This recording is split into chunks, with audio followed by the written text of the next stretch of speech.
Так, коллеги, вот смотрите, у кого Mercedes V213 кузов, вот я достал этот датчик, мне говорили, что они не ремонтируются.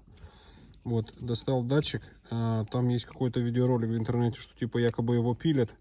Я ничего не пилил, просто взял, открутил вот эту фигню.